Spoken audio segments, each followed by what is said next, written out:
Top Bed Talk. Monty Mython here. As we prepare to move into the next phase of the COVID crisis, we're going to be widening our focus here on Top Bed Talk. We will continue to deliver COVID-specific programs, but we all have a huge additional responsibility as we try to reboot normal services. So although this piece is not directly related to COVID-19, we believe it's information that is crucial to the bigger task of rebuilding the healthcare system as we learn to adapt and live with this new virus. Thank you to our sponsors and to you, our listeners, for helping us to share this important information. Nick Majerison here. This piece was recorded at last year's 21st Current Controversies in Anaesthesia and Perioperative Medicine and SIAA Autumn Congress at the DINGLE Skellig Hotel in Ireland. Have a listen. I'd like to introduce my friend and colleague Chris Snowden, who's from Newcastle. And that's not Newcastle just outside of Dublin that we drove through yesterday. That's the northeast of England.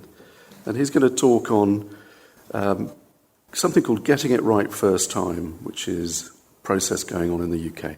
Chris. Great, thanks very much, Mike. I've been very lucky to be invited to Dingle on multiple occasions. Coming here this time, this is sort of what I came to. It made me feel very empty for various reasons. But out of darkness comes good things, usually. We've been developing perioperative medicine in a team for some time now, and it's culminated very much in the Centre for Perioperative Care out of the Royal College of Anaesthetists. We're very proud of that. But there's the other side of that team, isn't there? There's the surgeons. Now, they produced a document, The Future of Surgery, which I compel most you to read. It's about 100 pages long, which is a little bit of a shocker. But it goes on about their predictions for surgery, and it's a fascinating insight in what they believe that surgery is going to become. Robots, stem cell research, machine learning, artificial intelligence. Fascinating insight. But what is also important is their interest in perioperative care and the involvement of a bigger and a wider team away from surgeons in managing our patients. And the perioperative component of it within the future for surgery is so important. And not only are we going to be involved in the theatre side of things, but also outside theatre, and much more involved outside theatre, making links with other teams, multidisciplinary approach. So perioperative care is particularly a team approach between surgeons and perioperative care physicians. Perioperative medicine is an opportunity. It's multidisciplinary, and it's developing around a culture of trust between anaesthetists, surgeons, and perioperative physicians. But I'm also a realist as well. With the increasing complexity of surgery and perioperative medicine, predicting the future becomes rather difficult. Separating signal from noise is a real problem. And the development of clinical decisions and how we manage our patients is also going to become a lot more difficult. This is a funnel plot. I'm sure most of you have seen these plots, looking at the proportion of patients undergoing major colorectal surgery laparoscopically. And this, I noticed the date here, 2013 to 2014. That was just about the end of when enhanced recovery programme was coming to fruition in the UK. There are trusts with a rate of about 8% laparoscopes versus about the same activity, about 100%. The variability of approach to colorectal surgery was huge, even at the time when we proposed that enhanced recovery should include a relatively non-invasive approach to colorectal surgery. And the problem about that variability is that it promotes poorer outcomes. And again, two funnel plots here, looking at complication rate and post-operative length of stay. And you can see each of these dots replicates a trust. And you can see some trusts getting their patients out on a mean average of about 4 days versus some trusts struggling to get patients out at 16 days. How can that possibly be? And what is important about this is underneath all these, this is a trust and their mean length of stay, but underneath those is a patient. And a patient who comes into this trust here saying, oh, you're going to stay in for 16 days, when a trust doing exactly the same number, you might be staying in 4 days. How can we tell our patients what's the difference? How can we actually inform them about that sort of difference? We see our patients in a perioperative setting, we deal with them in a very small component of their life. We have a perioperative component, what I like to call an epoch, but they have all sorts of things going on in their lives. And it really relates to us to get this right first time when we come to the patient in terms of their perioperative process. And we need to know why clinical variation occurs. Now, there's two types of clinical variation. There are a warranted approach, a warranted variation, and unwarranted variation. Warranted variation is those that can be explained by patient illnesses and preferences, and we change our approach to different patients and different illnesses. Unwarranted is the variation that cannot be explained by that. And a lot of the work that went ahead in the USA and the States in the 1950s started to look at the reasons why variability occurred. Put it into very simple terms, there's overuse and underuse of your facilities. So overuse is use it or lose it, and in terms of when it was America, particularly about where the financial costings were based on how much they did to the patient, more care is better care was thought to be the best way forward. But actually, that's an unwarranted clinical variability. Underuse, I think, is probably more relevant to us. We've never had it. Trusts aren't giving us the capacity to deal with our patients properly, so we've never had it. And proven treatments and innovations that are proven are not being developed within our trusts. But there's also another component to this, and it's about clinical preference. And a lot of unwarranted variation is about what we believe is important for our patients. This treatment equipoise is about uncertainty, about balancing what is right and wrong. And most of it, and a lot of it, is done by us, rather than talking to the patients about what they want.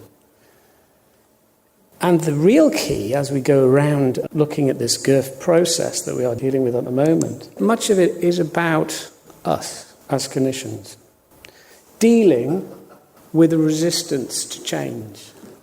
Now, you can say that I'm getting old, I'm not going to change. There are lots of reasons why you shouldn't. This is Donald Rumsfeld's favourite quote from him. We have to accept that we are a component of that resistance to change. And we have to start thinking about it. So in the UK, there was a rather ebullient, shall we say, orthopaedic surgeon who decided that in orthopaedics, clinical variability had gone too far. He designed a pilot study to go around all the orthopaedic centres within the UK to look at variability and components of orthopaedic surgery. He did this in 2015, and he did 243 visits on his own. He saw huge amounts of clinicians and lots of senior managers, and came up with exactly what had been shown in the 1950s, that clinical variability exists to a massive extent. This is just the infection risk differences between 10 trusts in orthopaedics. You can see the rates, 4.49%, down to about 0.22% in that trust. How can that be in this day and age? After that pilot study, he went to the NHS England and said, basically, I need lots of money to do this and show that we can do this in every speciality. So he went round, so he developed a process that started to look at particularly all the surgical specialities, and in the second phase, anaesthetics and perioperative medicine. The most important thing is all the surgical reports that have been produced just like that Future of Surgery report, have a really strong component of importance of perioperative care. Prehabilitation, shared decision-making, enhanced recovery, day case pathways, everything that we as perioperative physicians have been talking about for a very long time. So we are an important component of it, and that's why the President of the Royal College of Anaesthetists, Liam Brennan, when he was President, decided that perioperative medicine should play a part in this process. So the anaesthetic and perioperative medicine program started a year and a half, 2 years ago. Mike and myself became the clinical leads, and we had the task of doing exactly the same as Tim Briggs had done, the orthopaedic surgeon, about going around all the UK trusts and finding out about clinical variability. And as you can see, the greens are good. We've been there. You can see we don't like travelling very much to start off with, but we're going to have to develop some modes of transport across the Midlands to get to those places. The important bit about the deep dive visits is we collected some data from HESData to try and produce and promote a perioperative programme of data. And the point about the deep dive visits was to present this data to clinicians. This is a different approach than the top-down approach. We are talking a bottom-up approach. We're taking data that we've had a look at in terms of our clinical understanding of the data. We're taking the data to the clinicians at that level, getting them to understand and give us some of their feedback on what data exists for perioperative pathways and processes, and allowing them to have discussions in the same room with the executives about where they want to go with various perioperative programs.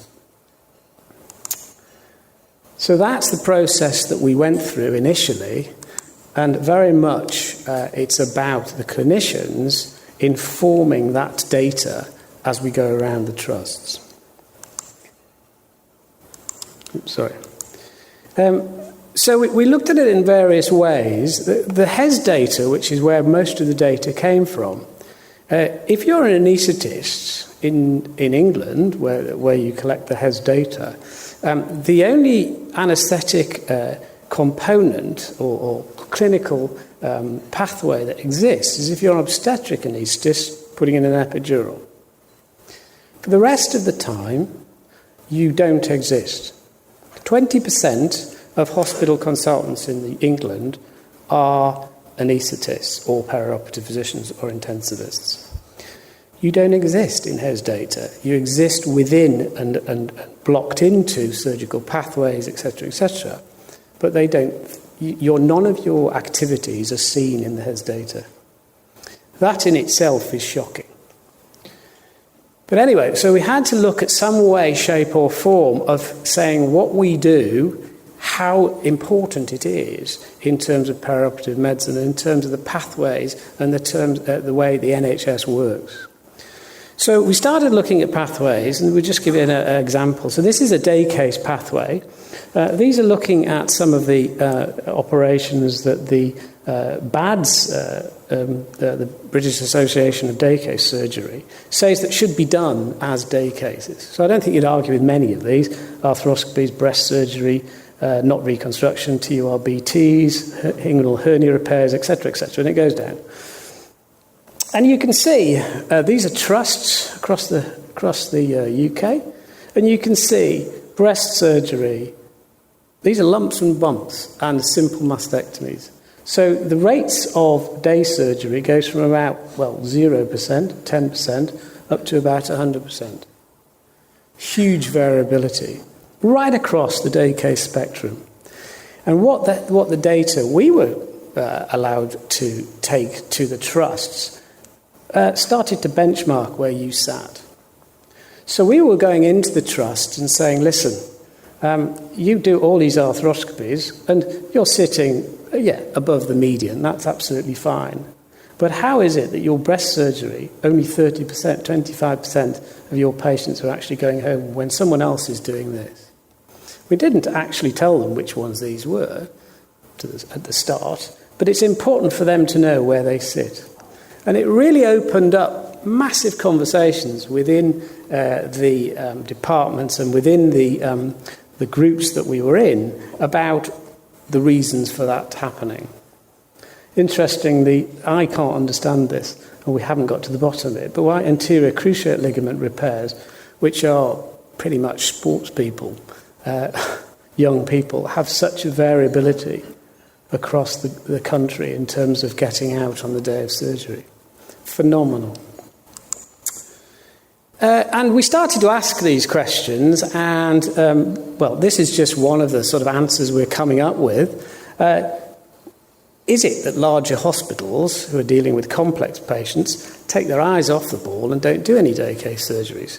So this is a group of large hospitals, and this is a group of much smaller hospitals. And as you can see, their day case admissions, the blue line, are pretty much consistent in terms of how many day cases they take in.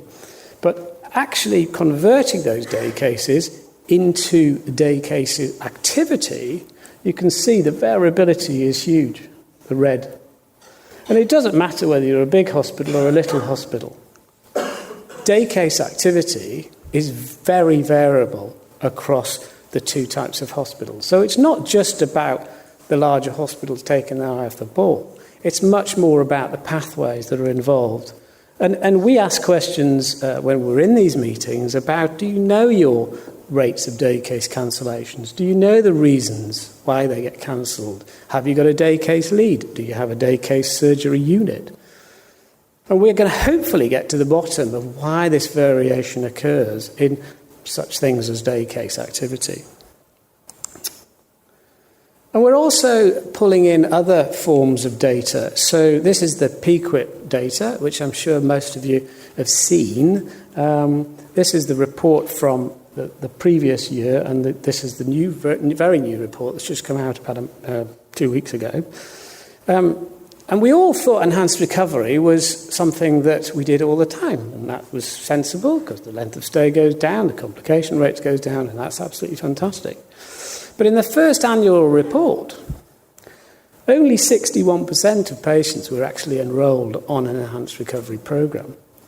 And the range, again, was absolutely huge between hospitals. And that this concept of dreaming, which I'm sure you heard of drinking, eating and mobilising on day one, in the second report, only 56% in year one and 57% in year two were actually dreaming. The patients were actually dreaming. So we're falling very much behind in where we were at in terms of enhanced recovery, or where we possibly should be, for a relatively proven intervention. And not only national variability can be shown with this data, but we can also start to look at regional variabilities. So this is just, and I can show this data, because I'll tell you why in a minute, but basically this is primary knee replacement average length of stays across all the hospitals within the northeast region. And you can see the huge variability in length of stays, readmission rates and complication rates across the whole region. That's the final, the STP total at the end.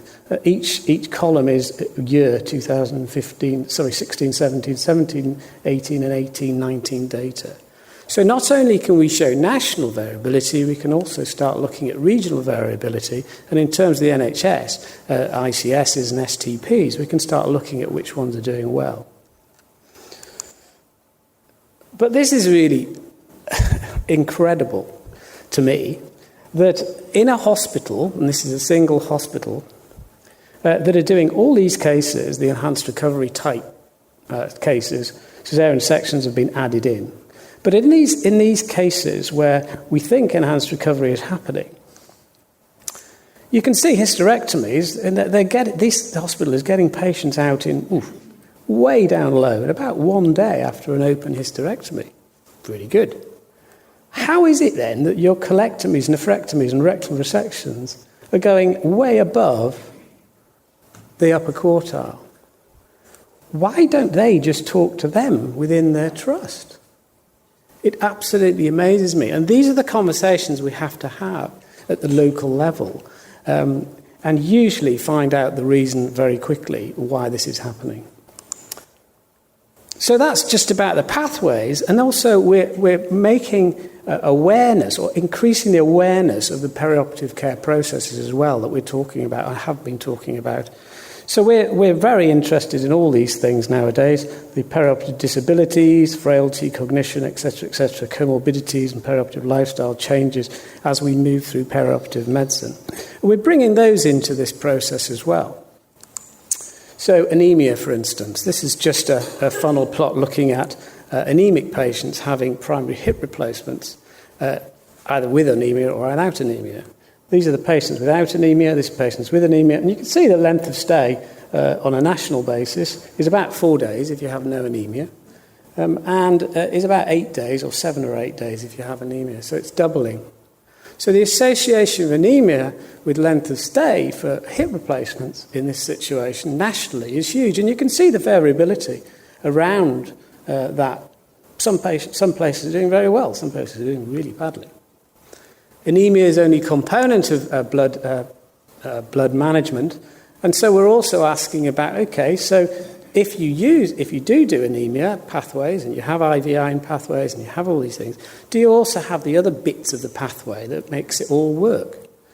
So do you give IVI? Do you have hemoglobin listing? Are you able to give ferritins? Are you able to get ferritin levels very quickly? Do you use cell salvage? Do you use tranexamic acid? We know it works. Most of them don't. And do you actually know transfusion levels? And if you don't know your transfusion levels, all this whole pathway is rubbish anyway. And at a national level, transfusion data is very poor. But at a local level, you can go along to your blood transfusion service and pick up the data on a personalised patient-level basis. So if you're introducing an anemia programme, you should be able to know your transfusion levels at a local level. And what about diabetes? We've just had the diabetes highs and lows summary report come out. It shows how bad we are at managing diabetic patients perioperatively.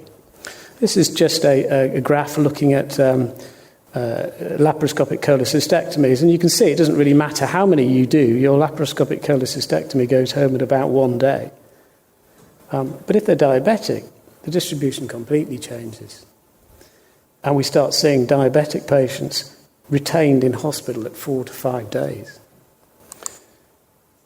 But we do see some great things as well. So this is the data from this hospital, looking at 2014-15, 15-16 and 16-17. This is a great run chart. These guys have put in a diabetic program and an enhanced recovery program, actually, and as their length of stays have gone down, the diabetic patients have gone down as well. So we're showing good practice as well, not just going in and asking them to change things all the time. We're picking up very good elements of best practice. So the GIRF findings are good. These are the early ones that we've thought about. The report that we're going to produce out of all this, where we've been around all the centres, is not going to be produced till late next year. But some early findings are that there is local data around. HES data is available for APOM, perioperative medicine, but we're not being included in that data, and we should be. There's huge poor understanding of coding and how important it is, not only to trust, but also to you in terms of coding your comorbidities, knowing and being able to feed back those into your systems and pathways. Interestingly, most of our consultants to 1,000 surgical admissions, the rates are very consistent around the country, or certainly in England, of about 0.95 to 1. And that really is important to us, because we can start to look at how many anaesthetists are needed to create a quality programme. And it's probably not related to the amount of anaesthetists you have, it's probably related to how you use them. As I said, 18 to 22% of all consultants in most trusts are anaesthetists. So we are a huge body of professional people who are not monitored in any of the data that the National Health collects. Enhanced recovery. We heard, I think, yesterday or the day, I wasn't here, but I know you talked about enhanced recovery. Enhanced recovery is a culture. It's not an enhanced recovery nurse. You don't have to have an enhanced recovery nurse to produce an enhanced recovery culture. You have to have something to start it off and initiate it. But once it's embedded, it should be embedded. You don't need a specialty nurse. And there is huge components and pockets of good practice. We are not going around saying everybody's bad. We are saying there's a lot of clinical variability, but there are huge pockets of good practice. But nobody has it all good. There's always something to improve. And to go back to Donald, this is his famous quote, obviously, about unknowns and unknowns. How do we actually improve? We have to be not only certain of data, of information, but we have to be aware of information as well. The GIRF programme is trying to do both. It's trying to produce data that we know we can trust, but is also making clinicians aware of their own data and what they can change. We need to be in this area before we can move on, really. And the way to do that, we have to do our research well. Research can move knowns up to the known knowns, the identified risk. It doesn't tell us everything. We can become aware of the problem, but we have to research better to move that data towards the certainty into the information. Once we get into that information, the way to get into that information, is communication. We need to share the practices that work well, and then we can shift towards certainty rather than uncertainty. And one of the ways of doing that, obviously, and we're finding and producing actually, is sharing, alliances. So out of the orthopaedic GIRF, which was the very first GIRF, there has been several alliances across the UK country. And now this is why I was able to show that data in terms of the North East, because they've created an orthopaedic alliance and they're sharing data. So places that have a problem with their length of stay are sharing and going across to other hospitals and saying, how can we improve? And the data is now being shared. Rather than kept to each other, they're being shared. This is one of our alliances we have in the North East, which we were at on Tuesday, actually, before we came here. Operation Teapot is about perioperative teams. There's a sharing alliance going on across the northeast of England, looking at developing sharing processes in anemia, enhanced recovery, etc., for perioperative teams too. These are going to flourish. I know there's a urology one in Hull. They are going to get bigger. And it's all about sharing processes. There also, which sort of opens a lot of the data up, is that there are also GIRF implementation networks. So there are teams that go in after we've been in from deep dives to actually say, okay, so what are you going to do about it? How can we help improve those networks happening, but also improve the low-hanging fruit and the processes that need to be improved? So the key takeaways from the perioperative GIRF that we've done is that we have to accept that there is huge unwarranted variation around the country. And although we've been hidden a little bit in terms of anaesthetists because we don't exist in the data, we have to take responsibility for some of these processes. As surgery becomes more complex and surgeons get more interested in artificial intelligence, machine learning, robots, etc., the onus of responsibility about patients' comorbidities and the pathways that those patients go through will become perioperative. And we've got to play our responsible part of that. And to be fair, there is 20% of us as consultants in a hospital. So it's a huge proportion of people that need to take that responsibility. The data is available, it's just hidden. And if we can present it in a way that everybody understands and get your input from it, the bottom-up approach is much better than a top-down approach. We need to start analysing our own data and finding where our good bits are and our inadequacies are. And the GIRF programme is very good. At the moment, it's just set around the NHS in the UK, in England. But there are plans, I hear, that we will be moving certainly into Scotland and Wales and hopefully come across to Ireland. I'll go back to this. Those little dots you see on all the funnel plots, they are dots of trust, but underneath that is the patient. And at the end of the day, although we play a very small part in their life, their whole life, which involves continued care of chronic conditions, hopefully more wellness, but we play only a small part in that. But that part can be massive if we get it wrong.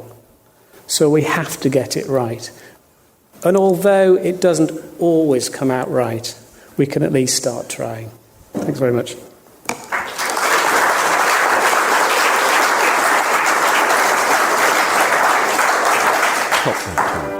Nick Majerison here. Have you got yourself onto edpom.org yet? If not, you might not be aware, EdPom Chicago tickets are free for a limited period only. Go now to edpom.org. Evidence-based perioperative medicine. edpom.org.